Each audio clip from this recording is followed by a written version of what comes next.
Special کہانی کے ناظرین السلام علیکم۔ اسپیشل کہانی لایا ہے آپ کے لیے ایک اور اسپیشل کہانی، تو آئیے سنتے ہیں۔ سلطان محمود غزنوی کا زمانہ تھا۔ ایک بوڑھا پریشان اپنے گھر میں ٹہل رہا تھا، وہ بے چین تھا۔ اتنے میں اس کا دوست محمد عالم اس کے گھر آیا۔ اس نے اپنے دوست کو پریشان دیکھا تو پریشانی کا سبب جاننا چاہا۔ کیا ہوا میرے دوست، تم کیوں پریشان ہو؟ کیا سبب ہے کہ تم بے چین ہو؟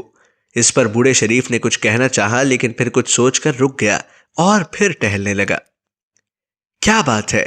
کون سی پریشانی ہے؟ مجھے بھی تو بتاؤ، شاید میں تمہاری کچھ مدد کر سکوں۔ عالم نے پھر اس سے پوچھا، بات یہ ہے کہ تمہیں پتا ہوگا نا، میری بیٹی زکیہ بہت خوبصورت ہے۔ کچھ دن پہلے ہم جنگل میں کام کر رہے تھے کہ سلطان کے وزیر خاص کے بیٹے کا گزر یہاں سے ہوا۔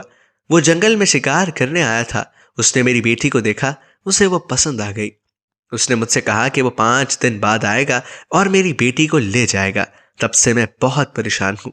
زکیہ کی منگنی اس کے چچا زاد عبد المنان سے ہو چکی ہے۔ اب میں اسے شہزادے کے حوالے کر دوں، یہ ممکن نہیں ہے۔ میں شہزادے کو کیسے روکوں؟ مجھے سمجھ نہیں آ رہا۔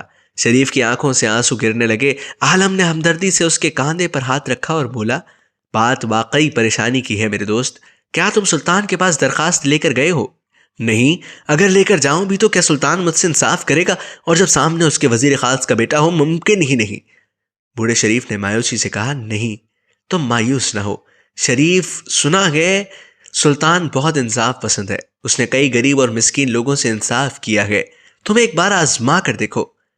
سلطان کے دربار تک تم میرے واسطے سے بہت جلد پہنچ جاؤ گے، عالم نے کہا، اور شریف نے اس کی بات مان لی۔ عالم کی مہربانیوں سے وہ اگلی صبح وہ سلطان محمود غزنوی کے سامنے تھا۔ جب اس کی باری آئی تو اس نے کہنا شروع کیا، سلطان عالی جان کی امان پاؤں تو عرض کروں۔ شریف نے کہا، ہماری ایک ہی بیٹی ہے، اس کی منگنی ہو چکی ہے۔ بات دراصل یہ ہے کہ کچھ دنوں پہلے میں اور میری بیٹی جنگل میں کام کر رہے تھے کہ آپ کے وزیر خاص کے بیٹے کا گزر ہوا۔ اس کو میری بیٹی پسند آ گئی۔ اس نے کہا کہ وہ 5 دن بعد میری بیٹی کو لے جائے گا۔ اگر میں نہ مانا تو وہ زبردستی کرے گا۔ آپ سے عرض ہے کہ ہم سے انصاف کریں، اور ہمیں یقین ہے کہ آپ انصاف کریں گے۔ کیا یہ شخص سچ کہہ رہا ہے؟ سلطان کے ماتھے پر تیوریاں چڑھی ہوئی تھیں۔ اس نے اپنے وزیر خاص سے پوچھا تو وہ کانپتے ہوئے اپنی جگہ سے اٹھ کر لرزتی ہوئی آواز میں کہنے لگا، جی حضور، یہ سچ کہہ رہا ہے، لیکن سلطان نے اس کی بات کو مکمل ہونے نہیں دیا، اس کے بغیر ہی کہہ ڈالا، سپاہیوں، آج ہی اس کے بیٹے اور اسے قید خانے میں ڈال دیا جائے۔ جو قوم کی ماں و بیٹیوں میں غلط نگاہ ڈالیں وہ ہمارے خیر خواہ کبھی نہیں ہو سکتے۔ ایسوں کی جگہ قید خانہ ہے۔